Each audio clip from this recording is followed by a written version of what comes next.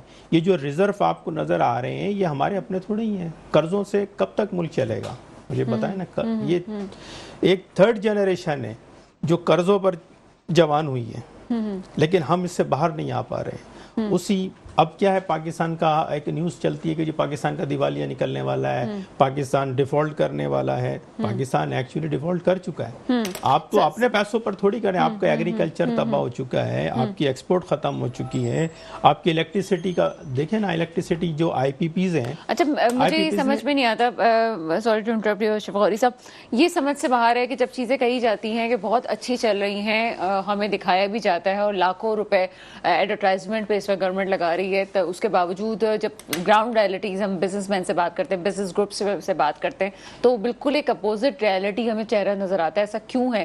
کیا مسائل ویسے ہی ہیں جوں کے تو ہیں اور یہ صرف ایڈورٹائزمنٹ کی حد تک ہے کہ چیزیں بہتر ہو رہی ہے؟ بات اس پہ بھی کریں گے, ایک چھوٹا سا بریک ہے, بریک کے بعد آپ کے سامنے حاضر ہوتے ہیں. آپ کے سامنے حاضر ہیں, مجھے اس وقت جوائن کر چکے ہیں فیصل موئی صاحب, صدر نکاٹی ہیں. سر پروگرام میں آپ کو ویلکم کرتے ہیں. جی تھینک یو. موئی صاحب یہ بتائیے گا کہ اس وقت بجلی کی کمی کی بات تو کی جا رہی ہے پورے پاکستان میں, لیکن دوسری طرف دیکھتے ہیں تو یہاں پہ خاص طور پر اگر میں سندھ کا, کراچی کا ذکر کروں تو یہاں پہ صنعتی شعبوں میں تو کچھ ریلیف ہمیں نظر آتا ہے. عام گھریلو صارفین کے لیے ریلیف نہیں ہے بلکہ مزید ٹیکسز میں اضافہ کیا جا رہا ہے, اوور بلنگ ہو رہی ہے. کیا سمجھتے ہیں کہ کوئی عام عوام کو اسپیشلی کراچی کی سطح پہ کوئی ریلیف آپ کو نظر آ رہا ہے, یا آپ کہیں تو آپ کی نظر میں جو ہم ایک نارمل ایک تاثر ہے, جیسے میں نے بھی کہا کہ یہاں پہ جو صنعتی اداروں کو تو ریلیف دیا جا رہا ہے لیکن عام عوام کو نہیں دیا جا رہا, کیا یہ ٹھیک ہے؟ دیکھیں جی, مسئلہ یہ ہے کہ اگر آپ یہ بولتی ہیں کہ بجلی کی پیداوار میں کوئی کمی ہے اس ملک میں، تو ایسا بالکل نہیں ہے. ہم تو بجلی سرپلس پیدا کر رہے ہیں. اور دوسرا مسئلہ یہ ہے کہ جو پوزیشن ہماری خراب ہے وہ بیسکلی اس وجہ سے ہے کہ جو آپ نے جو معاہدے کیے ہوئے ہیں آئی ایم ایف سے یا پرانے معاہدے، جو قرضوں میں جو سرکولر ڈیپتھ میں آپ جو پریشان ہوئے ہیں، جن مسائل کا شکار ہوئے ہیں، اس وجہ سے یہ جو مہنگائی کا عنصر ہے یہ جو آ رہا ہے، یہ اس وقت صرف جو ہے وہ عوام پہ اسی لیے آ رہا ہے کہ یہ جو پچھلے ادوار میں جو حکومتوں نے آئی ایم ایف سے قرضے لیے ہیں اور یہ جو یوٹیلیٹیز کے بل ہیں، خاص طور پہ گیس کے اور اپنا بجلی کے، اور جو ٹیرفس میں اضافہ ہو رہا ہے عام عوام کے، یہ کراچی کی سطح پہ یا پورے ملک کی سطح پہ. اور آپ نے دوسری بات ایک بہت اہم کہی کہ انڈسٹری، سر اس وقت سب سے زیادہ انڈسٹری جو ہے وہ نقصان میں ہے. میں خود ایک انڈسٹریل زون کو ریپرزینٹ کرتا ہوں اور میں آپ کو بتانا چاہتا ہوں کہ جو گیس آج سے ہم جو گیس جو سندھ پیدا کرتا ہے، یعنی آپ سمجھے کہ اس وقت انڈیجنس گیس کی یہ صورتحال ہے کہ سندھ جو گیس پیدا کر رہا ہے وہ پورے ملک کی 70% گیس پیدا کر رہا ہے. اور صوبائی خود مختاری کے بعد پہلا حق اسی صوبے کا ہوتا ہے جو سندھ کا صوبہ ہے، جس میں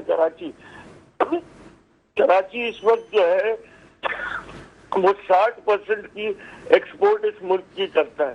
یعنی 54% ایکسپورٹ اس شہر سے ہوتی ہے. 68% ریونیو جو ہے پورے ملک کا یہ شہر پے کرتا ہے، یہاں کی انڈسٹری پے کرتی ہے. اور 90% کا ریونیو صوبے کو جو ہے وہ یہ شہر چلاتا ہے.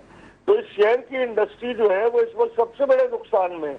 ہمارے کو جتنی مہنگی گیس مل رہی ہے، جو بجلی کے ریٹ سے ہمارے ٹیرف ہے، اس حساب سے تو انڈسٹری چلانا بالکل ناممکن ہو گئی ہے ہمارے لیے. اس وقت پیٹرول کی پرائسز جو پوری دنیا کی منڈی میں کم ہوئی ہے، تو حکومت وقت کو کم کرنی چاہیے تھی کہ یہ ڈائریکٹلی اگر پیٹرول کی پرائسز کم ہوتی اور ساری چیزیں جو ہیں وہ صحیح طرف جاتی، تو یہ مہنگائی کا سامنا جو عوام کو کرنا پڑ رہا ہے یہ عوام کو کرنا نہیں پڑتا. ابھی معاملات یہ وہی صاحب، میں ایک چیز میں آپ کو انٹرپٹ کروں گی معذرت کے ساتھ، لیکن یہ تاثر دیا جاتا ہے کہ جب بھی گورنمنٹ کو اقدام کرنے جاتی ہے، کہا جاتا ہے کہ یہ جو بزنس کمیونٹی ہے پوری، اسپیشلی کراچی کی بات کر رہے ہیں ہم، اور کراچی کی کیوں بات کر رہے ہیں اس کو آپ نے خود ہی وضاحت کر دی کہ کراچی ایک بڑا ریونیو جنریٹ کر رہا ہے. تو یہ کہا جاتا ہے کہ یہ پوری کمیونٹی مل کے گورنمنٹ کے سامنے کھڑی ہو جاتی ہے اور اپنے مفادات منواتی ہے اور اپنے چیزوں کو لے کے چل رہی ہوتی ہے.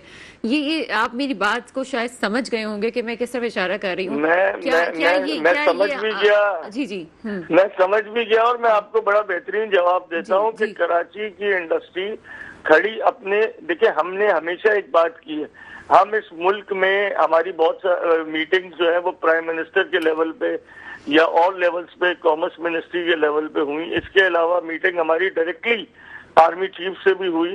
ہم نے پہلی بات یہ رکھی کہ ہمارے لیے پاکستان جو ہے وہ مقدم ہے.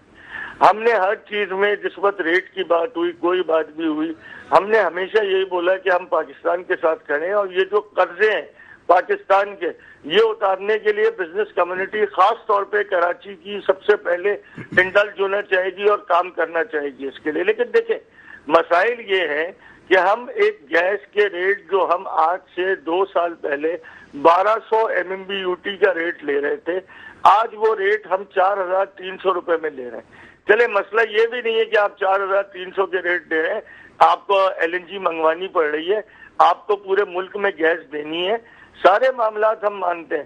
لیکن بھائی جتنی کیپیسٹی ہے، جتنی کوانٹٹی گیس کی ہمیں چاہیے، ہماری ریکوائرمنٹ ہے، وہ تو آپ پوری کریں گے. ہم حکومت سے صرف اپنے جائز حق کے لیے لڑتے ہیں. ہم نے کبھی یہ نہیں بولا کہ ہمیں کسی چیز میں سبسڈی دی جائے، ہمیں کسی چیز میں کوئی معاملات دی جائے.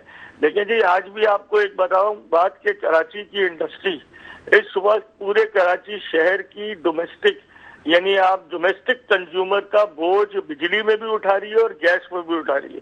آپ ریٹ سے فرق دیکھ لیں نا، آپ کراچی کے عام عوام کے ڈومیسٹک صارف کے ٹیرف کو دیکھ لیں، اور آپ بجلی کے ٹیرف یا گیس کے ٹیرف کو دیکھ لیں اور انڈسٹریل ٹیرف کو دیکھ لیں، تو 70% جو پیسہ ہے وہ انڈسٹری جنریٹ کر کے دے رہی ہے ڈومیسٹک صارف کا بھی ان اداروں کو. میرا کہنا یہ ہے کہ ہم ہر طرح سے تیار ہیں اس اچھا، یہ آپ ملک کے بالکل لیے ایک کام ڈفرینٹ مجھے بات بتا رہے ہیں اور بالکل لاجیکل بات ہے. اگر اس کو ہم دیکھیں تو ظاہر سی بات ہے جو بجلی کے بل ہیں اس میں صاف ایک فرق نظر آتا ضرور ہے. لیکن کیا آپ سمجھتے ہیں کہ یہ جو کہا جاتا ہے کہ آپ جو ہے وہ ٹیکسز بھی مکمل طور پہ ادا نہیں کر رہے جو چھوٹے تاجروں بڑے تاجروں، کیا یہ بات ٹھیک ہے؟ دیکھیں اس میکینزم کو ڈیولپ کرنا گورنمنٹ کا کام ہے. میں as a board member of SESSI E O B I یا different departments you have in government, میں نے ایک دفعہ ون ونڈو آپریشن کی بات کی ہے اور ہمیشہ سے ون ونڈو آپریشن کی بات کی ہے. میں نے پرائم منسٹر کا لیول ہو سی ایم کا لیول ہو. دیکھیں پوری دنیا میں ٹیکسیشن کا ایک سسٹم ہے، آپ اس کو کنیکٹ کرتے ہو ایف بی آر کے ساتھ، آپ کنیکٹ کرتے ہو. دیکھیں آپ نے بہت سارے ٹیکسز تھے جو میونسپل ٹیکس کی بات کی جب میئر نے، تو انہوں نے آپ کے بجلی کے بلوں میں وہ ٹیکس لگا دیا نا. ریکوری کا ایک طریقہ کار ہے. آپ تو جو اتنے سارے ادارے بنا کے فیڈرل لیول پہ یا صوبائی لیول پہ آپ کیا کام کر رہے ہو؟ آپ یہ کر رہے ہو کہ آپ کرپشن کو ہوا دے رہے ہو. لازمی بات ہے کہ آپ جب ایک ون ونڈو آپریشن ہماری سیلز ہے، اگر میں نے ایک سیل کی پورے سال کے اندر میرا اتنا ٹیکس بنتا ہے تو اس کا پرسنٹیج فکس کر کے you have to give in that bill. اور ایسا پورٹل بننا چاہیے جس میں ون ونڈو آپریشن کے تحت ٹیکسیشن کا نظام ہو. دیکھیں اتنے سارے ادارے اس وقت سندھ گورنمنٹ میں آپ اٹھا کے دیکھ لیں، لیبر، سیسی، یعنی بہت سارے ادارے جو ہیں وہ آ کے ٹیکسیشن کی مد میں پیسے لیتے ہیں، ایس آر بی ہے، بہت ساری چیزیں. میں صرف آپ کو بتانا چاہ رہا ہوں اگر ان سب چیزوں کو ڈیجیٹلائز کر دیا جائے، ون ونڈو آپریشن میں ایک دفعہ بتا دیا جائے کہ انڈسٹری کو اتنا ٹیکس دینا ہے، تاجر کو اتنا ٹیکس دینا ہے، یہ ایک فیزیبل چیز ہو جائے گی. اور لازمی بات ہے کہ آپ کو اتنے بڑے بڑے جو حجم آپ نے لگایا ہوا ہے، جو گورنمنٹ ملازمین کا جو کرپشن میں انوالو ہے، جو لوگ کرپشن کرتے ہیں، آپ ان لوگ وہ لوگ بھی اس سسٹم سے نکل جائیں گے اور گورنمنٹ کو ڈائریکٹلی انڈسٹری اور تاجروں سے پیسہ بھی ملے گا، جنریٹ ہو جائے گا. You have to develop a mechanism. میرے ساتھ ہی رہے گا فیصل محی صاحب. ہم اسٹوڈیو میں اشرف غوری صاحب ہیں، ان سے بھی رائے لیتے ہیں. اشرف غوری صاحب، کہاں تک یہ جو ٹیکسز والی بات ہے جس کو ڈسکس کر رہے ہیں اس کو کہاں تک آپ سیکنڈ کرتے ہیں کہ باقی جو کہ بات کر رہے ہیں ہم سیلز ٹیکس ہم دیکھ رہے ہیں کہ اس میں عوام دے رہی ہے، اپنے طور سے اپنا ٹیکسز دے رہی ہے، تاجر برادری کے حوالے سے اس طرح سے محی صاحب کہہ رہے ہیں کہ ون ونڈو آپریشن ہونا چاہیے اور چیزیں ہونے، کیا آپ کو لگتا ہے کہ یہ پریکٹیکل ہے؟ آف کورس یہ فیصل محی صاحب کی بات میں ایڈ آن کرتا ہوں اور اس کو آگے بڑھاتا ہوں کہ دیکھیں ٹیکس نیٹ میں ہمیشہ گورنمنٹ کی چاہتی ہے ٹیکس نیٹ میں لائیں. یہ بزنس کمیونٹی کو جو ہے نا یہ سمجھتی ہیں کہ یہ ایک ڈاکو ہیں، یہ چور ہیں. ارے بھائی ہم نے یہاں رہنا ہے، یہاں پیسہ لگا ہے، ہماری یہاں پہ نسلیں جوان ہو گئی، ہم نے یہاں رہنا ہے. میں وہ لفظ نہیں بات کرنا چاہ رہی تھی، وہ لفظ جو ادا کیا جاتا ہے بزنس کمیونٹی کے لیے. لیکن آپ ٹیکس نیٹ میں آپ کتنا لے کر آئیں گے؟ کیا آپ خون چوس لیں گے؟ آپ مجھے بتائیں کہ چھوٹا تاجر ہے ایک ڈینسو ہال پہ یا لاہور کی شالمی مارکیٹ میں بیٹھا ہوا ہے، وہ اس کا کیپٹل 5 لاکھ روپے کا ہے، وہ سیلز جو ہے صرف 25 لاکھ کی کر سکتا ہے. اپنے کیپٹل کو 5x5 کر کے 25 لاکھ سے زیادہ وہ سیل نہیں کر سکتا. یہ ایف بی آر کی پالیسی ہے، ٹھیک ہے. اس کو چاہیے کہ وہ اپنا کیپٹل بڑھائے، تو وہ یہاں پر انہوں نے یہاں ہاتھ باندھ دیے چھوٹے تاجر کے. اس کے بعد اگر بڑے ٹیکس کی بات کرتے ہیں، لارج ٹیکس پیئر کی بات کرتے ہیں، اس کے بڑے مسائل ہیں. اب ہم تو ہماری بیسک نیڈز مانگتے ہیں، ہم آپ سے کوئی ایکسٹرا آرڈنری فیور تھوڑی چاہتے ہیں. نہ آپ نے یہاں لا اینڈ آرڈر سسٹم بنایا ہوا ہے. کراچی میں آپ دیکھیں فیکٹری کے اندر کیا برا حال ہے، بینک سے نکلتے ہیں، سیلریز لے کے نکلتے ہیں، وہ راستوں میں لٹ جاتے ہیں، اور پانی آپ نہیں دے رہے پراپر طریقے سے، نہ ہی انڈسٹری کو پانی مل رہا ہے، نہ ہی پینے کا پانی مل رہا ہے. تمام انرجی سیکٹرز کے دیکھیں نا پورا یوٹیلیٹیز جو ہے، آپ نے یوٹیلیٹیز کہاں دی ہیں؟ بالکل نہیں دی ہیں. 25 سال پرانی سڑکیں بنی ہوئی ہیں، مشرف صاحب کے ٹائم کی وہ سڑکیں بنی ہوئی ہیں. انہوں نے ڈیلیور کیا تھا، انہوں نے بزنس کمیونٹی کو بٹھا کے، انہوں نے 16 جب ڈائریکٹرز کاٹی کے بنے تھے اس میں ایک ڈائریکٹر میں تھا. ان کی یہ اسٹریٹجی دی کہ ٹھیک ہے آپ کے جو معاملات ہیں میں پولیٹیشنز کے آپ کو حوالے نہیں کروں گا، میں آپ کو خود فیس کروں گا، آپ کے جو پرابلمز ہیں آپ بتائیں. تو ہم نے ان کو بتایا ہماری یہ پرابلمز ہیں، ہمارا انفراسٹرکچر آپ ڈیولپ کر کے دیں.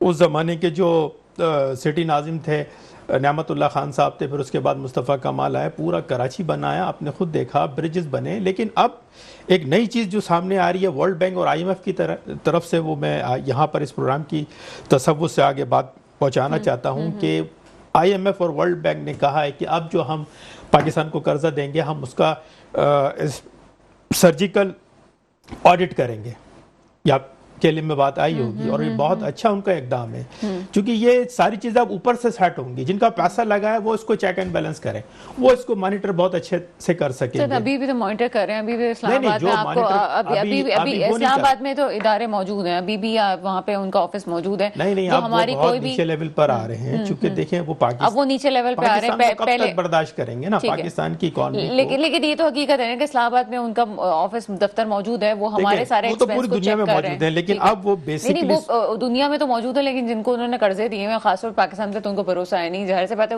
اس پہ کیسے بھروسہ کیا جا سکتا ہے جو انہوں نے پہلے پاکستان کی کرپشن کو بھی اچھی طریقے سے جانتے ہیں. پاکستان میں ہونے والی جو بھی فنڈنگ ہے, جو بھی ہم پیمنٹ اب انویسٹ کرتے ہیں کسی بھی پروجیکٹ میں کر لیں, جو پروجیکٹ کو ہم ایلوکیٹ کرتے ہیں, اب وہ کہتے ہیں ہم اے ٹو زیڈ اس کو خود مانیٹر کریں گے. یہ تو بہت اچھا کریں گے. پھر انٹرنیشنل لیول پر ہمیں برج ملیں گے, انٹرنیشنل لیول کے اوپر ہمیں سڑکیں ملیں گی. یہ تو عوام کا فائدہ ہے. ہمیں ایک اچھی چیزیں ملیں گی, ہمیں کوالٹی چیزیں وہ ڈیلیورڈ کریں گے. میں تو سمجھتا ہوں کہ ان کو بالکل چاہیے وہ اس کا سرجیکل آڈٹ کریں, پینیٹریٹ کریں. آپ یہ کہہ رہے ہیں کہ سرجیکل آڈٹ صحیح چیز ہے, کچھ لوگ کہتے ہیں کہ یہ آپ کی وہ کہتے ہیں نا کہ خود مختاری پہ سوال بنتا ہے کہ آپ کیوں کوئی آ رہا ہے اور کیوں آپ کی چیزوں پہ جو ہے گھس کے بات کر رہا ہے. نہیں تو وہ آ رہا ہے کیا, وہ تو 20 سال سے آ چکے ہیں, 25 سال سے آ چکے ہیں. آپ نے کتنی ساری چیزیں گروی رکھائی ہیں, اب آنے کا کیا ہے, وہ تو آپ کی اکانومی کو تو تباہ کر کے رکھ دیا. ایجپٹ کی اکانومی دیکھیں نا, ہمارے سامنے ہے, اس میں آئی ایم ایف کا, ورلڈ بینک کا کتنا بڑا کردار ہے. پوری اکانومی ختم ہو چکی ہے, اور جو اسٹیٹ بینک کے ڈائریکٹر تھے وہ وہیں سے تو آئے تھے, جو رضا باکر صاحب تھے, ایجپٹ سے ہی تو آئے تھے, جنہوں نے اور پاکستان مطلب آپ کے کہنے کا مطلب یہ جو آپ کے چہرے پہ مسکراہٹ آئی وہ کہ مان لو کہ جناب یہ سب کچھ تو پہلے ہی ہو چکا ہے, ہم مان نہیں رہے ہیں کہ تمام چیزیں, اور مزید اگر ہو جائے تو کیا بگڑے گا. بات کرتے ہیں کوئی صاحب سے. فیصل موئی صاحب, یہ مجھے بتائیے گا کہ ایک طرف خاص طور پر اگر میں سندھ اور کراچی کی بات کروں تو ابھی مجھے پتہ چلا کہ ایک بڑی نیوز انہوں نے دی تھی کہ کراچی ٹریفک پولیس نے چالان کی مد میں اچھا خاصا ٹیکس جمع کیا ہے. کراچی میں ویسے بھی ہم ٹیکسز جو ہیں وہ لوکل جو میئر کے بلدیات کی سطح پہ وہ اپنی انکم بہت زیادہ جنریٹ کرتا ہے, وہ نہیں جو فیڈرل سے آپ کو وہ مل رہا ہے, آپ کو بجٹ مل رہا ہے, اس کے علاوہ بھی. تو کیا یہ چیزیں جو کراچی کی اپنی انکم ہے کیا خود یوز نہیں ہو سکتی ہمارے ڈیولپمنٹ کے کام پہ, یا پھر اس کام میں جو آپ خاص طور پہ کہہ رہے ہیں کرنگی انڈسٹریل ایریا ہو گیا, یا ہم سائڈ ایریا کہہ لیں, بلدیا ٹاؤن والا جو ایریا ہو گیا, یہ تمام چیزیں سائڈ ایریا میں نظر آتی ہیں, وہاں پہ بڑی ٹوٹ پھوٹ کا شکار ہے وہ ایریا. کیا کوئی اسٹریٹجی نہیں ہو سکتی کہ کراچی اپنے ہی فنڈ سے ان تمام چیزوں کو ڈیولپ کر سکے؟ دیکھیں, اب میں آپ کو بتاؤں کہ ہم نے کیئر ٹیکر گورنمنٹ جو بیچ میں آئی تھی, اس گورنمنٹ کے آنے سے پہلے ہم نے ایک پوری سمری بنا کے سیس کی دی تھی. سیس کا اماؤنٹ وہ ہوتا ہے جو ایکسائز اور پراپرٹی ٹیکس میں جمع ہوتا ہے اس ایریا سے. اچھا, اس کی پراپر لیجسلیشن ہے اسمبلی سے کہ جو پیسہ ایکسائز اور پراپرٹی کی مد میں جمع ہوگا جس ایریا سے, وہ پیسہ وہیں لگے گا. اس وقت اربوں روپے 7 انڈسٹریل زونز کے جو ہے وہ سندھ گورنمنٹ کی پہلے جو منسٹریز تھیں, اپنا لوکل باڈیز کی منسٹری تھی, ان کے پاس جمع ہو چکا ہے. اربوں روپے جمع ہے انڈسٹریل زونز کے, صحیح ہے, سیس کی مد میں. اس کے بعد یہ انہوں نے ڈائلیوٹ کر دیا یہ سارا پیسہ اٹھا کے ٹاؤنز میں, ٹی ایم سیز میں اور کے ایم سی کے اندر. آج یہ پیسہ وہاں جمع ہو رہا ہے. ہم نے پراپر پی سی ونز بنائی تھی اس وقت منسٹر انڈسٹریز سے یونس ڈھاگا صاحب, انہوں نے بیٹھ کے 7 انڈسٹریل زونز کے ساتھ سیس کی سکیمز بنوائی تھی, اور تقریباً 19 ارب روپے کے قریب کا کوئی بجٹ تھا جو تمام 7 انڈسٹریل زونز کے انفراسٹرکچر پر خرچ ہونا تھا. یہ کس کا پیسہ ہے؟ یہ پیسہ کوئی وفاق سے نہیں آنا, یہ کوئی صوبائی گورنمنٹ سے نہیں آنا, یہ تو لوکل پیسہ تھا نا, لوکل گورنمنٹ کا پیسہ تھا جو ڈائریکٹلی, جو انہوں نے بتایا مشرف صاحب نے 2002 میں, میرے والد بھی نارتھ کراچی کی کمپنی کے سی او تھے اس زمانے میں, کیپٹن موئز صاحب. مسئلہ یہ ہے کہ اس زمانے میں مشرف صاحب نے 5-4 کمپنیاں بنائی تھی. آلریڈی سائٹ 1 اور سائٹ 2 جو ہے وہ سائٹ لمیٹڈ کے انڈر آتی تھی. اس کے علاوہ کرنگی, نارتھ کراچی, فیڈرل بیریا اور لالڈی کی 4 کمپنیز مشرف صاحب نے بنائی تھی, اور اس کو 2 دفعہ فنڈ دیا گیا, جس میں پہلا فنڈ جو ہے وہ جو اس وقت کے سی ایم تھے انہوں نے دیا تمام انڈسٹریل زون سے, جس کا ہم نے انفراسٹرکچر بنایا انڈسٹریل زونز کا. اس کے بعد وہی پیسہ جو ہے 2016 میں مراد علی شاہ صاحب نے دیا. لیکن آج جو خستہ حالی کا شکار ہے انڈسٹریل ایریا, پچھلے 9 سال سے 1 روپیہ بھی ان کمپنی کو, جس میں ڈائریکٹر جو ہے وہ سیکرٹری فائنانس ہے, اور جس میں ڈائریکٹر جو ہے سیکرٹری انڈسٹریز ہے, ان کمپنیز کو آج تک پیسہ نہیں ملا. اچھا, بات یہ ہے کہ ٹی ایم سیز جو بنی ہے یا لوکل گورنمنٹ جو بنی ہے، لازمی بات ہے کہ جہاں سے ان کو ووٹ ملتا ہے وہ وہی کام کرتے ہیں نا، اپنے ووٹ بینک پہ کام کرتے ہیں. They are least bothered about industrial areas, industrial zones. میں آپ کو بتانے کا مقصد صرف یہ ہے کہ اس وقت اگر کراچی کے 7 انڈسٹریل زون جو کام کر رہے ہیں، اگر یہاں کی انڈسٹری بند ہو جائے گی، اس وقت 60% کی امپلائمنٹ اس شہر کی جو ہے یہ انڈسٹریل زونز دے رہے ہیں. یہ جو آپ دیکھتے ہیں ہنرمند گارمنٹ کا شعبہ، یہ ایکسپورٹرز کا شعبہ جس میں سلائی اور اس کا سارا معاملہ ہے، یعنی اسکلڈ لیبر بن چکی ہے، وومن لیبر بھی اور مین لیبر بھی. تو we are giving jobs like employment for 60% of Karachi. Sir Faisal موئی صاحب، نہایت اہم مدعا آپ نے اٹھایا ہے. یقیناً کوئی سمجھنے والا اس کو سمجھنا چاہے تو بہت ضروری ہے اس چیز کو سمجھنا کہ اس وقت انڈسٹریل ایریا میں خود جا کے دیکھے، میں نے جا کے دیکھا ہے، بہت بری صورتحال ہے. ایک چھوٹا سا بریک لیتے ہیں، بریک کے بعد مزید بات کرتے ہیں. آپ کے سامنے حاضر ہیں اور بات کرتے ہیں اشرف غوری صاحب سے. اشرف غوری صاحب بڑی امپورٹنٹ بات کر رہے تھے فیصل موئی صاحب، اور انہوں نے کہا کہ جہاں سے ووٹ ملتا ہے وہ وہاں پہ تو کراچی کا پیسہ وہ لگاتے ہیں اور وہاں پہ ٹاؤن نازمین میں بڑھتا ہے، لیکن انڈسٹریل ایریا کا بیسکلی کون ذمہ دار ہے؟ کس طرح سے وہاں پہ وہ پیسہ نہیں لگاتے؟ بڑے امپورٹنٹ چیز، اگر آپ کو وہاں پہ جانا ہوگا آپ کو اندازہ ہوگا سڑکیں ٹوٹا شکار ہیں. مشرف دور کے بعد سے وہ چیزیں بالکل ابھی تک کافی حد تک بری حالات ہیں. یہ ٹھیک کیسے ہوں گے؟ ایک طرف یہ پوائنٹ آف ویو ہے، دوسرا پوائنٹ آف ویو ہے کہ وہ لوگ جو کہ انڈسٹری سے کما رہے ہیں، کیا وہ اپنے ایریا کو تھوڑا بہت ٹھیک نہیں کر سکتے یا چیزیں صحیح نہیں کر سکتے کہ ہم سوچیں کہ جناب ٹھیک ہے اوکے اس کو بہتر کیا جا سکتا ہے؟ آپ کا کیا پوائنٹ آف ویو ہے؟ دیکھیں جو لوگ انڈسٹری سے کما رہے ہیں، ایسا نہیں ہے کہ ہماری ایسوسیشن کچھ نہیں کر رہی. جیسے یہ فیصل موئی صاحب کی پارٹی ہے، ہماری پارٹی ہے، اکنامک ایسوسیشن ہے، پورٹ قاسم اتھارٹی، یہ سب اپنے اپنے ڈومین میں رہتے ہیں، جہاں تک کر سکتے ہیں وہاں تک کر سکتے ہیں، لیکن ہمارا کام نہیں ہے. ٹھیک ہے نا، ہم ایکسٹرا آرڈر ہی کرتے ہیں، ہم لا اینڈ آرڈر سسٹم کو مینٹین کر رہے ہیں، پولیس کے ساتھ ہم اور رینجرز کے ساتھ مل کے کام کرتے ہیں تاکہ لا اینڈ آرڈر مینٹین ہو سکے، یہاں پر جو ہے تحفظات کا احساس ہو سکے. لیکن ہم کہاں تک کریں گے؟ کراچی بہت بڑا شہر ہے، ٹھیک ہے، یہ ذمہ داری آپ کراچی میں جو پولیس کی نوکری ہے، آپ یوں سمجھیں کہ 5000 شہریوں کے اوپر ایک پولیس والا، یہ ہماری کیلکولیشن ہے. اور اب مجھے بتائیں کیسے کنٹرول ہوگا یہ سٹی جس کو ہم کہتے ہیں کہ 2.5 سے 3 کروڑ تک کی آبادی کا یہ شہر ہے، جس میں ایک نہیں 2 ایئرپورٹ کی ضرورت ہے. لیکن سر پہلے ایک تاثر تھا کہ جو بزنس مین طبقہ ہے ان کو بھتے کے لیے کالز آتی تھیں، پرچیاں آتی تھیں، کیا وہ سلسلہ بھی تو کچھ کم ہوا ہے؟ اگر ہم بات کریں بڑی حد تک کم ہوا ہے، بہت حد تک اس میں رینجرز نے، گورنمنٹ نے اور پاکستان آرمی نے کنٹریبیوٹ کیا ہے. چونکہ یہ چیز بڑھتی چلی جا رہی تھی، اس کو ہم کنٹرول نہیں کرتے تو ظاہر ہے پاکستان تو انارکی کی جنگ اکھاڑا بن گیا تھا. انڈسٹریاں ختم ہو رہی تھیں، لوگ ملیشیا شفٹ ہو رہے تھے، اور کتنی انڈسٹریز ہیں آپ دیکھیں بنگلہ دیش شفٹ ہو گئی ہیں. سارا ہمارا ٹیکسٹائل سیکٹر یہاں سے ختم ہو گیا ہے. لیکن آخر کب تک؟ یا تو ایسی پالیسی بنائی جائے کہ بزنس کمیونٹی کو، جو یہ اسٹیک ہولڈر ہیں، ان کو آپ آن بورڈ لیں. چاہے سر آن بورڈ لیا تو جاتا ہے، میں تو دیکھتی ہوں کہ آرمی چیف سے بھی ملاقات ہو رہی ہے. ابھی کیئر ٹیکر گورنمنٹ کا سیٹ اپ جب آیا تھا اس وقت خاص طور پہ بزنس کمیونٹی کے ساتھ اچھا ایک تعلق استوار کرنے کی کوشش کی گئی ہے. اس پہ امپلیمنٹ ہونا چاہیے. جیسے مشرف صاحب کا آپ نے نام لیا، انہوں نے امپلیمنٹ کیا تھا، انہوں نے فنڈ دیا تھا اور ایک کمیٹی بنائی تھی بزنس کمیونٹی سے لوگوں کو لے کر کہ آپ اپنے علاقوں کو خود بہتر کریں. اچھا، اس مسئلے پہ بہت زیادہ توجہ دینے کی ضرورت ہے. مجھے اس وقت جوائن کر چکے ہیں خالد اختر ارائیں صاحب، آپ تجزیہ کار ہیں، پروگرام میں آپ کو ویلکم کرتے ہیں. جی بڑی مہربانی، شکریہ آپ نے ہمیں موقع دیا. اختر ارائیں صاحب، یہاں پہ سلسلہ کچھ یوں ہے کہ ایک طرف مہنگائی کی صورتحال جو ہے وہ سب کے سامنے بڑھتی چلی جا رہی ہے، دوسری طرف گورنمنٹ کے تو ہمیں یہی اشتہارات نظر آتے ہیں، پنجاب ہو گیا، سندھ ہو گیا، کہ ہم ریلیف کا کام کر رہے ہیں. کس حد تک ایک آپ سمجھتے ہیں کہ ریلیف کا کام واقعی عوام کے لیے ہو رہا ہے؟ ہمیں بہتری کی وہ صورتحال کراچی سٹی میں نظر آتی ہے مہنگائی کی صورتحال میں، چاہے وہ بجلی کے مسائل ہوں، چاہے وہ گیس کے مسائل ہوں. کیا تجزیہ کریں گے؟ دیکھیے، عوام کو تو فائدہ کسی بات کا ہو نہیں رہا. جو پالیسیز بنائی جا رہے ہیں، اگر حالیہ پیٹرولیم مصنوعات کی عالمی منڈی میں جو ریٹس کم ہوئے ہیں، اس کا بینیفٹ بھی جو ہے پبلک تک تو جا نہیں رہا، بزنس مین تک تو جا نہیں رہا.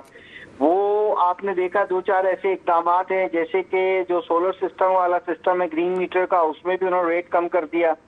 کسی طرح سے بھی بینیفٹ نہیں جا رہا. اگر اپنی لیویز بڑھا دی گئی، اگر 15 روپے بھی کم کر دیتے پیٹرول مصنوعات پر، تو بزنس مین کو فائدہ ہوتا، عوام کو فائدہ ہوتا، اور ظاہر اس فائدے کا بینیفٹ ہوتا. مگر وہاں پر لیویز کو انکریز کر دیا گیا، اس کو برقرار رکھا گیا. تو اس طرح کے جو ٹوٹکے ہوتے ہیں یہ حکومت کے ریونیوز کو تو جنریٹ کر لیتے ہیں، مگر عوام کے لیے مسائل یوں کہ تو رہ جاتے ہیں. تو چاہے وہ عوام ہو، چاہے بزنس مین ہو، ڈوئنگ بزنس جو ہے، بزنس کو رن کرنا جو ہے، وہ چھوٹے چھوٹے بزنس کو رن کرنا ہی بہت مشکل ہو گیا. اس کی کاسٹ آف رننگ بہت زیادہ ہے. اختر نانائی صاحب، آپ بھی اسکولس کے ایک چین چلاتے ہیں، یقیناً آپ کے یہاں بجلی کے جو بل آتے ہوں گے وہ بھی کیا آپ کو اسکولس کو انڈسٹری کے لحاظ سے بل دیے جاتے ہیں؟ جی بالکل بالکل. اس میں جنرل ٹیرف ہوتا ہے، کمرشل ٹیرف ہوتا ہے، اس کا جو ریٹ ہوتا ہے 60-70 سے ابو بھی ہوتا ہے، مگر سلیب ہے جو کہ 80-85 تک جا رہا ہوتا ہے. اگر ہم لوگوں نے سولر سسٹم لگا دیا ہے، گرین میٹرز لگا دیے ہیں پاکستان بھر میں، یہاں کے ای ایس سی کا الگ سا سسٹم ہے، اس میں ریٹ کم کر دیے گئے ہیں. جو پہلے کچھ کم از کم چلو 18-20 روپے ملنے کے امکانات ہوتے تھے، اب وہ جو ہے نا 10 روپے سے بھی کم کیے جا رہے ہیں. تو کس نہ کس طریقے سے جو لاس ہے وہ ظاہر ہے کہ ہمیں مل رہا ہے. تو ہماری اتنی بڑی انویسٹمنٹ جو ہے وہ بھی ظاہر ضائع ہو گئی. دوسری طرف سے پیٹرولیم مصنوعات کی کمی نہیں ہے، کسی بھی انرجی سیکٹر میں کہیں بھی وہ نہیں ہے. بس ایک مہربانی ابھی سننے میں آئی ہے کہ شاید کریں گے، جو وہ ایک فیول ایڈجسٹمنٹ چارجز لگا دیتے ہیں، اس کو ابھی تھوڑا دیر روکا گیا ہے. بس یہ بات کی گئی ہے، ادروائز تو مینٹین رکھا گیا ہے. اچھا سر، ہم اوورآل تمام بجلی اور گیس کی اور ہم بات کرتے ہیں، مطلب انڈسٹریل ایریا کے حوالے سے لے کے تمام کاروبار کے، لیکن ساتھ ساتھ جب مہنگائی کی ہم بات کرتے ہیں تو بچوں کی اسکول کی فیس بھی جو ہے وہ بھی ایک لوگوں پہ ایک بہت بڑا بوجھ ہے. آپ خود ایک چین چلا رہے ہیں اور آپ ایک تنظیم کے سربراہ بھی ہیں، مجھے بتائیے گا کس حد تک جو ہے وہ آپ اس کو جسٹیفائی کرتے ہیں کہ بچوں کی جو اسکول کی فیس ہیں وہ بڑی مناسب ہیں اور اتنی ہونی چاہیے؟ دیکھیے اس سے ہوتا کیا ہے کہ پبلک سیکٹر میں جو گورنمنٹ اخراجات کرتی ہے گورنمنٹ اسکولز کے بچے کے اوپر، جو خود کوٹ کرتی ہے صوبائی حکومتیں، کوئی کہتی ہے کہ جناب ہم 25,000 پر خرچ کرتے ہیں، کوئی کہہ رہے ہیں ہم 20,000 خرچ کرتے ہیں، تمام حکومتیں اپنی بات کرتی ہیں. تو پرائیویٹ سیکٹر کو کہاں آپ کھڑا کرتے ہیں کہ جو پرائیویٹ سیکٹر 5,000 روپے لے کر بھی بہترین کوالٹی ایجوکیشن دے رہا ہے، کیا ان کو سرپرستی کی ضرورت نہیں ہے، ان کو ٹیکسز معاف کرنے کی ضرورت نہیں ہے، ان کے سر پہ ہاتھ رکھنے کی ضرورت نہیں ہے؟ آرٹیکل 25A آپ کی ذمہ داری ہے، آپ اس کو پورا نہیں کرتے. اگر بزنس سمجھتے ہیں، نہ آپ نے ڈکلیئر کیا یہ سروس ہے، امیونٹی ہے، کیا ہے یہ بزنس ہے. اگر یہ بزنس ہے تو پھر ہمیں موقع دیجیے. تمام ٹیکسز تو آپ نے 16-18 قسم کے ٹیکسز آپ نے انڈائریکٹ ٹیکسز لگائے ہوئے ہمارے اوپر. تو جب وہ پرائیویٹ سیکٹر خدمت بھی کر رہا ہے، 2-4-5 ہزار میں وہ تعلیم بھی دینے کی کوشش کر رہا ہے مڈل کلاس وائٹ کالر لیس پریویلیج ایریا کے اندر، اور آپ جو ہے اپنی آرٹیکل 25A کو پورا نہیں کرتے، اور دوسری طرف جو ہے آپ ہمیں 5% سے زیادہ انکریمنٹ نہیں دیتے. آپ کے کیا کسی نمائندے سے گورنمنٹ لیول پہ کیا بات ہوئی کہ اسکولس کو ریلیف دینا چاہیے، اور اسکول کے ساتھ جو یہ جو کمرشل والا بیہیو کیا جاتا ہے اس کو تھوڑا سا اس پہ مزید دیکھنے کی ضرورت ہے، اور یہ سمجھنے کی ضرورت ہے کہ جو پرائیویٹ سیکٹر ہے خاص طور پہ ایجوکیشن میں یہ گورنمنٹ کا ساتھ دے رہا ہے تو ہمارے لیے ریلیف کیا جائے؟ جی کئی بات تجاویز دی گئی ہیں کہ اگر آرٹیکل 25A کے مطابق آپ کہیں نہ کہیں کچھ نہ کچھ کوشش کیجئے. اگر بورڈ کی فیس آپ جو ہے نا افورڈ کر لیں پرائیویٹ سیکٹر کے بعد طلبہ کی، اگر آپ ہمارے اوپر ٹیکسز کا ویور دے دیں، کم از کم ہمارے اوپر ٹیکس فری کر دیں، ہم سروس دینے کو تیار ہیں. ہم 10% اسکالرشپ بھی دے رہے ہیں، فری شپ بھی دے رہے ہیں. اچھا، ایسی صورت میں کیا پرائیویٹ اسکول ایسوسیشن اس بات پہ غور کرے گی اگر گورنمنٹ آپ کی طرف چلی جاتی ہے، ان باتوں کو مان لیتی ہے، تو کیا فیس میں کمی ہو سکتی ہے؟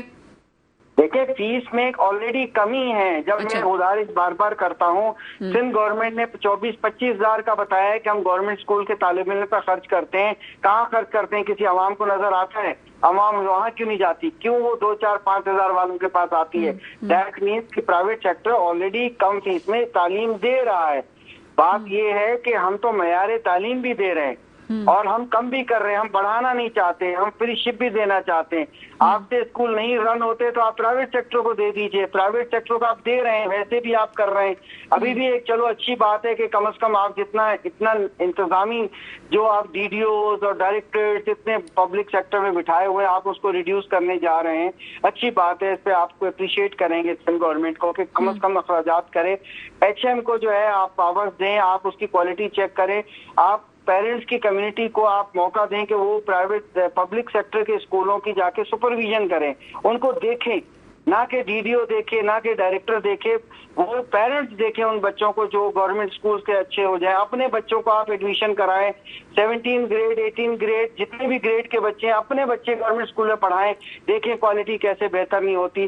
پھر جو ہے نہ رہے گا بانس نہ بجی کی بانسری, پھر آپ کو گلا شکوہ ختم ہو جائے گا کہ پرائیویٹ سیکٹر جو ہے وہ جو ہے لوٹ رہا ہے بیٹھ کے. خدا نخواستہ ایسا نہیں ہے. ہم آپ کا دایاں بازو ہیں, ہم آپ کا بایاں بازو ہیں, ہم آپ کی خدمت کر رہے ہیں, آرٹیکل 25A کو ڈیلیور کر رہے ہیں.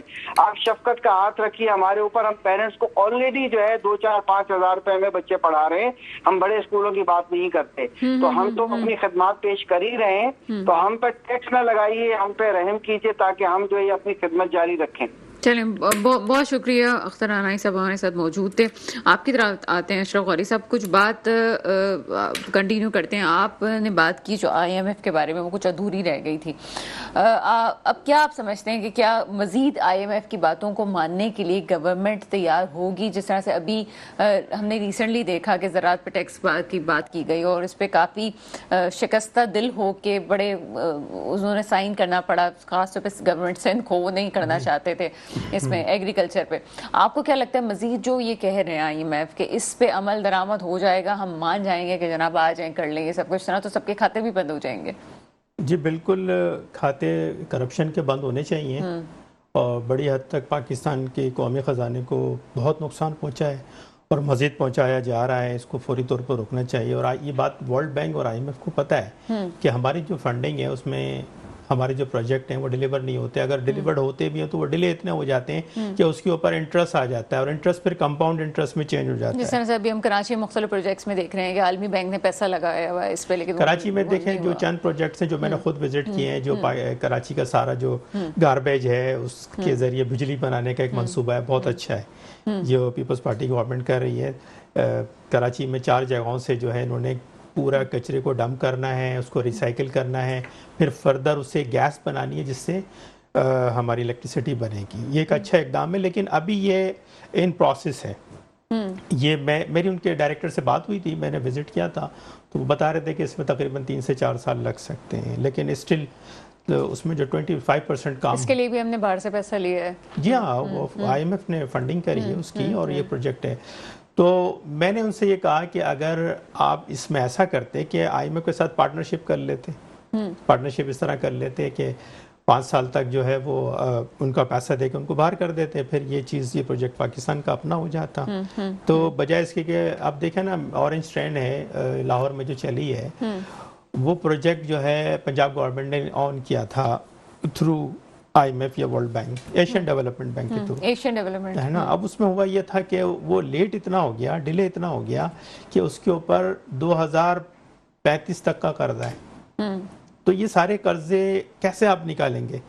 یا تو آپ بجلی مہنگی کریں گے, آپ فیول مہنگا کریں گے. جاتے ہوئے نا میں آپ سے ایک بات پوچھنا چاہوں گی, وہ مختصر سے جواب دیجیے گا. آپ ہمیشہ بات کرتے ہیں کہ پاکستان کے پاس بلیک گولڈ ہے, لیکن کچھ دنوں پہلے میں نے اس بات کو سنا تھا کہ جو پاکستان کا کوئلہ ہے وہ ایسا نہیں ہے کہ اس سے بجلی ڈیولپ ہو سکے, جبکہ آپ نے اکثر ہمارے پروگرام میں آ کے یہ بات کہی کہ کوئلہ جو ہمارے پاس ہے اس سے بہت اچھے اس کو یوز کیا جا سکتا ہے. مختصر کیا جواب دیں گے اس بات کا؟ دیکھیں, اگر پاکستان کا کوئلہ اس قابل نہیں ہے تو آپ اس کو ایکسپورٹ کر کے ڈالر کما لیں. بہت سارے آپشن ہیں نا. آپ ڈالر, آپ کو پتہ ہے پاکستان میں جو کوئلہ ہے وہ انڈونیشیا سے آ رہا ہے. انڈونیشیا کا بہترین کوئلہ ہے, جس سے ہماری انڈسٹری کا بوائلر, ہمارے یہاں اسٹیم جنریٹ ہوتی ہے. جب اسٹیم جنریٹ ہوتی ہے تو انڈسٹری چلتی ہے. تو آپ کوئلہ آپ انڈونیشیا سے منگا رہے ہیں, ملیشیا سے منگا رہے ہیں, ایران سے منگا رہے ہیں, افغانستان سے منگا رہے ہیں. تو جب آپ کا اپنا کوئلہ, آپ یہ کہتے ہیں کہ اس سے بجلی, اس کا سلفر جو ریشو ہے وہ کم ہے, تو آپ اس کو ایکسپورٹ کر دیں اچھے پیسوں سے. اب میں تو کہتا ہوں کہ آپ 50 سال تک پاکستان کا کوئلہ ایکسپورٹ کرتے رہیں گے اور آپ کو ڈالر ملتے رہیں گے. آپ اس طرح آ جائیں, اس طرح مان لیں, آپ مارکیٹ میں اس کا ریٹ تو لگائیں. اچھا ٹھیک ہے، یعنی کہ جب آپ خود کہہ رہے ہیں کہ ہم اس کو یوٹیلائز نہیں کر سکتے اور اس کی جو کوالٹی ہے وہ ویسی نہیں ہے، لیکن اب ایسا بھی نہیں ہے، اس کا کوئی ریٹ تو آپ کو ملے گا نا. وہ ایک تو آپ گاڈ گفٹڈ چیز ہے نا، آپ کو تو ویسے ہی اللہ تعالیٰ نے ایک معدنیات کا خزانہ دیا ہوا ہے، آپ اس کو ایکسپورٹ کرتے ہیں. اچھا مجھے جوائن واپس کر چکے ہیں اختر رانی صاحب. اختر رانی صاحب ایک کوشچن آپ سے پوچھنا تھا اور رہ گیا، وہ ہم نے سوچا آپ سے ہی بات کرنی چاہیے اس حوالے سے. مجھے یہ بتائیے گا کہ جب آپ طالبات کو آپ تعلیم دے رہے ہوتے ہیں، بہت امپورٹنٹ چیز یہ ہے کہ پاکستان کی معدنیات پہ بات ہو رہی ہوتی ہے. ابھی ہم نے بات کی جس طرح سے اشرف غوری صاحب نے بات کی ہے کوئلے کے حوالے سے، کس حد تک آپ کی ریسرچ ہے کہ ہم اپنی معدنیات کو صحیح طرح یوٹیلائز کر بھی رہے ہیں کہ نہیں کر رہے ہیں؟ کیونکہ جب میرا بلوچستان وزٹ ہوا تھا تو وہاں پہ ہمیں باقاعدہ بتایا گیا تھا گورنمنٹ آف بلوچستان کی طرف سے کہ تقریباً 200 معدنیات بلوچستان کے زمین کے اندر موجود ہیں. 200 معدنیات کے اگر اسی کو یوٹیلائز کر لیا جائے تو شاید پاکستان کو قرضے کی ضرورت نہیں بلکہ پاکستان قرضہ دے گا دوسرے لوگوں کو. کس حد تک کیا تجزیہ کریں گے اس حوالے سے؟ جی بالکل، پاکستان معدنیات سے مالا مال کنٹری ہے، ریچسٹ کنٹری ہے. میں یہی کہوں گا جس ملک کے اندر گولڈ کا اتنا بڑا ذخیرہ موجود ہو، جو دنیا پہ فرسٹ سیکنڈ نمبر پر آتا ہے، سیکنڈ نمبر پہ گولڈ ہونے کے باوجود ہم کرنسی نہیں بنا سکتے، ہماری کرنسی اسٹرانگ نہیں ہے. جس ملک کے گولڈ جہاں پر ہوتا ہے وہ کرنسی جو ہے اسٹرانگسٹ کرنسی ہوتی ہے. اسی طرح سے ایسی معدنیات جو ہمارے ملک میں موجود ہیں جن کو نکالا نہیں جاتا، جن کو اگر نکالا بھی جاتا ہے تو کسی کو کانٹریکٹ پہ دے دیا جاتا ہے. تو یہاں سے ایکسپلور کرنے کی ریکوائرمنٹ ہے، نوجوانوں کو تعلیم دینے کی ضرورت ہے، اس طرح کی تعلیم جو خود وہ اپنی معدنیات کو نکالیں. مگر یہاں ہاتھ لگانے کی اجازت نہیں ہے، کسی کو اس پہ کام کرنے کی اجازت نہیں ہے. ہم تو یہی کہتے ہیں کہ پاکستان تو مالا مال ہے. اس لیول پہ تعلیم اختر صاحب کہاں مل رہی ہے؟ اگر اس انڈسٹری کے حوالے سے کوئی تعلیم لے بھی لیتا ہے تو وہ باہر ملک چلا جاتا ہے، برین ڈرین ہو جاتا ہے. یہاں پاکستان میں تو وہ تعلیم یوٹیلائز بھی نہیں ہو سکتی. کیوں اسٹوڈنٹ یہاں پہ وہ تعلیم لے گا؟ جی یقیناً صحیح کہہ رہی ہیں. بیسکلی ہمیں اس طرح کی فیلڈ کے اندر جو ہے نا ریسرچ کرنے نہیں دی جاتی یا ریسرچ کرنے کے مواقع موجود نہیں ہیں. بہرحال یہاں کام کرنے کے مواقع موجود نہیں ہیں. یہاں ایجوکیشن پہ بلین روپیز آتے ہیں. ابھی اگر آپ صرف 2015 کی اگر بات کریں، 15 سے لے کر بات کریں تو اربوں روپے یہاں آ چکے ہیں. تو اس کے باوجود جو ہے ہم ایجوکیشن پہ وہ خرچ نہیں ہوتے، نظر کہیں نہیں آتے، صرف ریبن کرتے ہیں. تو یہاں پر فارمل ایجوکیشن نہیں دی جاتی. یہاں لٹریسی ریٹ جس کو صحیح لٹریسی ریٹ کہا جائے وہ ممکن نہیں ہے. تو یہاں پروفیشنل ایجوکیشن کیسے ہو سکتی ہے؟ دنیا سے ہمیں سیکھنا پڑے گا کہ کیسے چائنا، کیسے جرمنی، کیسے دوسرے ممالک اپنے بچوں کو پروفیشنل ایجوکیشن دیتے ہیں، اسکلز دیتے ہیں، R&D کرنے دیتے ہیں، ریسرچ ہوتی ہے، وہاں سے ایکسپلور کرتے ہیں. سر میں آپ سے پوچھنا چاہوں گی کہ آپ کے اسکول یا آپ کے ایسوسیشن کیا اس بات پہ توجہ دے رہی ہے کہ بچوں کو اسکلز کی طرف بھی لانا چاہیے؟ کیونکہ کراچی میں ویسے ایجوکیشن کا جو حال ہے وہ سب کے سامنے. آل پاکستان پرائیویٹ اسکول فیڈریشن ہمیشہ جو ہے اس بات پہ بات اٹھاتی ہے. ہم تمام یعنی نہ صرف پرائیویٹ اسکولز کی بات کرتے ہیں، ہم پبلک اسکولز کی بات کرتے ہیں، ہم آؤٹ آف اسکولز کی بات کرتے ہیں. آل پاکستان پرائیویٹ اسکول فیڈریشن واحد لارجسٹ فیڈریشن ہے جو بچوں کی بات کرتی ہے، ٹیچرز ڈیولپمنٹ کی بات کرتی ہے، آؤٹ آف اسکول بچوں کی بات کرتی ہے، پیرنٹس کی بات کرتی ہے. ہم تو یہ چاہتے ہیں مگر ہماری آواز سنائی نہیں دیتی، ہمیں بلایا نہیں جاتا مشاورت میں. اس کی وجوہات یہی ہیں کہ اگر ہم بیٹھیں گے تو ظاہر ہے ہم اور تجاویز دیں گے اور ان کا کام کرنے کا طریقہ اپنا ہوتا ہے. تو یہ سب سے بڑے مسائل ہیں. پیرنٹس جو ہیں بڑے پریشان ہیں. پیرنٹس کا جو ہے نا اتنا بوجھ ہے کہ وہ معاشی مسائل میں جو پھنس گئے ہیں، اور وہ تعلیم ان کو شاید چاہیے نہیں چاہیے کیونکہ وہ صرف پیٹ بھر لیں بچوں کا تو بہت بڑی بات ہے. اب ان کو ذہن میں علم ڈالنا تو بہت دور کی بات ہے، پیٹ کے اندر کھانا ڈالنا جو ہے وہ چیلنج بن گیا ہے. چلیں بہت شکریہ. ہمارے ساتھ اختر رانی صاحب موجود ہے. اشرف غوری صاحب، اگر میں کہوں کہ ایک جملے میں کیا حل ہے اگر اکانومی کے حوالے سے، تو آپ کے پاس کیا چیزیں سامنے آتی ہیں کہ اس طرح سے ہم جو ہے معاشی طور پہ کم سے کم ایک بیبی سٹیپ لے سکتے ہیں؟ جیسے اختر آرائیں صاحب نے کہا نا کہ ریلیونٹ ایجوکیشن کو ڈیولپ کیا جائے. جو معدنیات ہیں اس کے متعلق ایجوکیشن، جیسے کیمسٹری ہے. اب تو AI کا زمانہ ہے، آرٹیفیشل انٹیلیجنس کا زمانہ ہے. ہر چیزیں بڑی آسان ہو گئی ہیں، بہت سیمورائز ہو گئی ہیں. تو اس سیکٹر کے اندر ہمیں بڑا کام کرنے کی ضرورت ہے. اس کی مثال ہمارے سامنے انڈیا ہے جو $1 بلین کی IT ایکسپورٹ کر رہا ہے پورے یورپ کو، امریکہ کو. تو یہاں پر اس وقت ضرورت ہے. بہت شکریہ. ہمارے ساتھ موجود ہے اشرف غوری اور رانی صاحب ہمارے ساتھ موجود ہے. مطلب یہ ہے کہ اگر یہاں پر بیبی سٹیپ لینے کی بات کی جاتی ہے، ایسا نہیں میں نا امید نہیں ہوں کہ چیزیں ٹھیک نہیں ہو سکتی، چیزیں ٹھیک ہو سکتی ہیں. اس وقت جب آپ تمام اسٹیک ہولڈر کو بلا کے الگ الگ کمیٹیز بنا کے اور اس کو ٹھیک کرنے کی کوشش کریں. بات صرف نیت کی ہے, پاکستان میں کسی چیز کی کمی نہیں ہے, کمی ہے تو صرف اس نیت کی, اس کام کی کہ آپ پاکستان کو ڈیولپ کرنا چاہتے ہیں یا نہیں کرنا چاہتے. میرے ملک وہ حکمران ہے جو میرے ملک کے مستقبل کی حفاظت کرنے کے ساتھ پروگرام کا وقت ختم ہوتا ہے. مجھے اجازت دیجیے گا.